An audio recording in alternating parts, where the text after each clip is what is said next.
नमस्कार मित्रांनो, PJ science अकॅडमीमध्ये आपले सहर्ष स्वागत आहे. मी प्राध्यापक पीजे वाघमारे. माझे एज्युकेशन MSc ॲनालिटिकल केमिस्ट्री आहे. मी 12 वर्ष झालं MST CET state बोर्डचा regular syllabus, JEE, नीट हा सिलॅबस ऑफलाईन पद्धतीने शिकवत आहे. ह्या वर्षापासून मी ऑनलाईन पद्धतीनं शिकवण्याचं मॅनेजमेंट केलेलं आहे. आज आपण जो स्टेट बोर्डचा सिलॅबस आहे तो सिलॅबस आपण पाहणार आहोत. त्यातला पहिला भाग असणार आहे फिजिकल केमिस्ट्रीचा असणार आहे. तो आपण या ठिकाणी पाहणार आहोत. या ठिकाणी आपण फिजिकल केमिस्ट्रीचा जो सिलॅबस आहे तो आपण या ठिकाणी ब्लॅकबोर्डवर बघू. आता फिजिकल केमिस्ट्री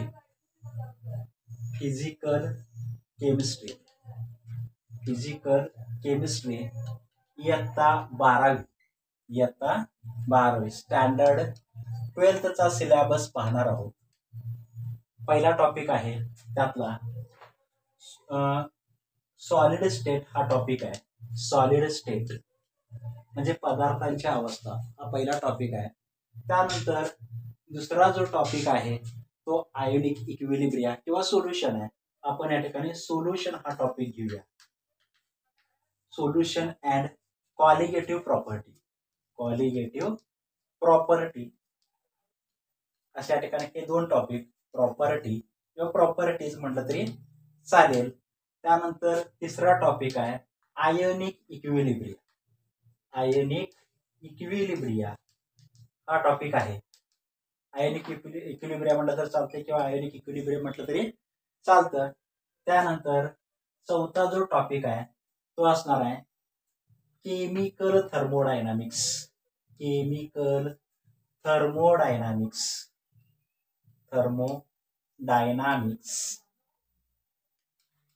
अँड इनर्जेटिक्स.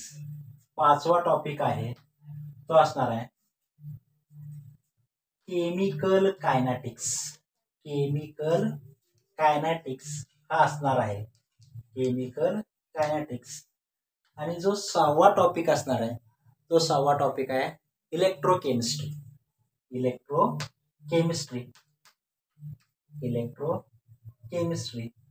हा असणार आहे. त्यानंतर ह्याचं विथ ऑप्शन आणि विदाउट ऑप्शन आपण या ठिकाणी वेटेज बघूया. जो पहिला टॉपिक आहे सॉलिड स्टेट तो 3 मार्काचा. किती मार्काचा? विथ ऑप्शन 3 मार्काचा आणि विदाउट ऑप्शन 5 मार्काचा असणार आहे. दुसरा असणार आहे कॉलिगेटिव्ह प्रॉपर्टीज किंवा या ठिकाणी सोल्युशन जो टॉपिक असणार आहे तो टॉपिकचं वेटेज असणार आहे 6 ते 8 मार्काचं असणार आहे. 6 ते 7 मार्क या ठिकाणी म्हटलं तरी चालतंय. 6 ते 7 मार्क. त्यानंतर आयोनिक इक्विलिब्रिया जो असणार आहे त्याचं वेटेज असणार आहे 4 ते 6 मार्क असणार आहे. 4 ते 6 मार्क असणार आहे. त्यानंतर केमिकल थर्मोडायनामिक जो असणार आहे त्याचं वेटेज असणार आहे एकूण हा पण 4 ते 6 मार्काचा असणार आहे. 4 ते 6 मार्काचा असणार आहे. त्यानंतर केमिकल कायनेटिक जो असणार आहे त्याचं पण या ठिकाणी वेटेज असणार आहे. या ठिकाणी 4 ते 6 मार्काचा असणार आहे. 4 ते 6 मार्काचा असणार आहे. इलेक्ट्रोकेमिस्ट्री असणार आहे त्याचं असणार आहे 5 ते 7 मार्काचा असणार आहे. 5 ते 7 मार्काचं हे वेटेज तुम्हाला दिलेलं आहे. हे एकूण किती टॉपिक झाले? तुमचे 6 टॉपिक या ठिकाणी झाले. शक्यतो 6 टॉपिक या ठिकाणी विथ ऑप्शनला या ठिकाणी किती असणार आहे तर 26 मार्कासाठी असणार आहे. ऑरला जर धरलं तर या ठिकाणी 38 मार्काचं या ठिकाणी होणार आहे. एकूण टोटल मार्क किती? एकूण 6 टॉपिक 26 मार्क ते 38 मार्कापर्यंत आपल्याला मिळणार आहे. पहिला थोडं इंट्रोडक्शन आपण बघूया. सॉलिड स्टेट म्हणजे नेमकं काय असतं? सॉलिड स्टेटमध्ये या ठिकाणी सॉलिड स्टेट असणार आहे. सॉलिड स्टेटचे टाइप्स असणार आहेत. त्यानंतर आयसोमॉर्फिझम म्हणजे काय, पॉलिमॉर्फिझम म्हणजे काय, त्यानंतर युनिट सेल म्हणजे काय हे असणार आहे. युनिट सेलचे टाइप्स असणार आहेत. त्यानंतर त्यामध्ये डिफेक्ट्स असणार आहेत. डिफेक्ट्स म्हणजे फॉल्ट, इम्परफेक्शन असणार आहे. त्यानंतर मॅग्नेटिक प्रॉपर्टी, सॉलिडच्या मॅग्नेटिक प्रॉपर्टीज हे दिलेलं असणार आहे.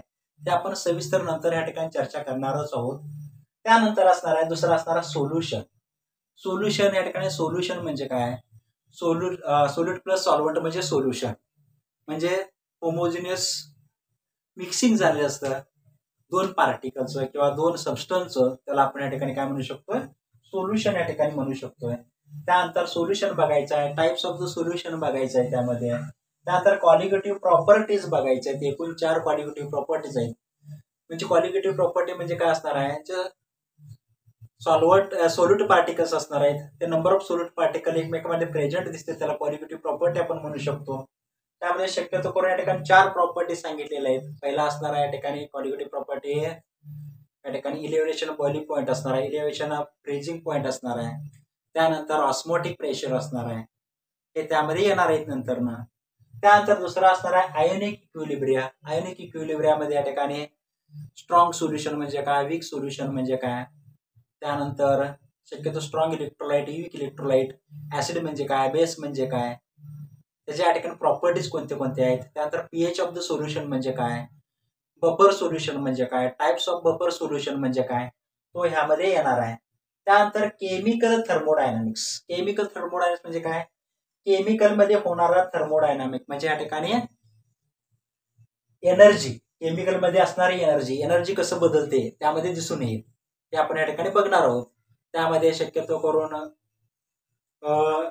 एका स्टेटमधून दुसऱ्या स्टेटमध्ये या ठिकाणी एनर्जी कशी चेंज होते किंवा या ठिकाणी त्यामध्ये बदल कसा घडून येतो, त्यामध्ये या ठिकाणी आपल्याला केमिकल थर्मोडायनामिक्स बघायचे आहे. त्यामध्ये शक्यतो करून आयसोलेटेड सिस्टीम म्हणजे काय, त्यानंतर अदर सिस्टम इंटेन्सिव्ह प्रॉपर्टी म्हणजे काय, एक्सटेन्सिव्ह प्रॉपर्टी म्हणजे काय, हे पाहणार आहोत. त्यानंतर मॅक्झिमम वर्क डन म्हणजे काय हे बघायचं आहे. वर्क डन कसा होतो हे बघायचं आहे. इंडोथर्मिक रिॲक्शन, एक्झोथर्मिक रिॲक्शन त्यामध्ये बघायचे आहेत आपल्याला, हे लक्षात ठेवणं गरजेचं आहे. त्यानंतर पुढचा आहे केमिकल कायनेटिक्स. केमिकल थर्मोडायनामिक्स आणि केमिकल कायनेटिक्स एकमेकावर डिपेंड आहेत, हे लक्षात ठेवणं गरजेचं आहे. त्यानंतर केमिकल कायनेटिक्स मध्ये या ठिकाणी रिॲक्टंट आणि प्रोडक्ट दिलेला असतो. रिॲक्टंट आणि प्रोडक्ट, रिॲक्टंटचं या ठिकाणी रिॲक्टंटची रिॲक्शन जसं होते तो प्रोडक्ट तयार होतो. प्रोडक्ट रिॲक्टंट कडून प्रोडक्ट कडे जात असताना त्या ठिकाणी त्याचं कॉन्सन्ट्रेशन बदलत जातं. रिॲक्टंटचं कॉन्सन्ट्रेशन कमी होतं आणि प्रोडक्टचं कॉन्सन्ट्रेशन जास्त होतं, हे आपल्याला बघायचं. म्हणजे रिॲक्टंट मायनस मध्ये जातोय आणि प्रोडक्ट या ठिकाणी कशामध्ये जातोय, या ठिकाणी प्लस मध्ये जातोय. म्हणजे या ठिकाणी कॉन्सन्ट्रेशन रिॲक्टरचं डिक्रीज होतं आणि या ठिकाणी प्रोडक्टचं इन्क्रीज होतं. त्यामध्ये आपल्याला या ठिकाणी जनरल रिॲक्शन मध्ये बघायचं आहे. त्यामध्ये या ठिकाणी फर्स्ट ऑर्डर रिॲक्शन असेल, स्युडो फर्स्ट ऑर्डर रिॲक्शन असेल किंवा अदर रिॲक्शन्स असतील. कॅटलिस्ट म्हणजे काय आपण या ठिकाणी यात बघायचं आहे. त्यानंतर पुढचं असणार आहे इलेक्ट्रोकेमिस्ट्री म्हणजे काय. तर इलेक्ट्रोकेमिस्ट्री, इलेक्ट्रिकल केमिस्ट्री.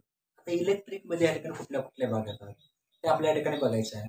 कंडक्टर म्हणजे काय, सेमी कंडक्टर म्हणजे काय, या ठिकाणी परत या ठिकाणी ड्राय सेल म्हणजे काय, त्यानंतर व्होल्टाईक सेल म्हणजे काय, त्याच्या प्रॉपर्टी कोणत्या आहेत, त्या ठिकाणी ह्या बघायला मिळेल. इलेक्ट्रोलायटिक सेल म्हणजे काय, गॅल्व्हॅनिक सेल म्हणजे काय, त्याच्या प्रॉपर्टी कोणत्या आहेत. त्यानंतर स्टँडर्ड सेल कसा असणार आहे ते आपण या ठिकाणी यामध्ये पाहणार आहोत.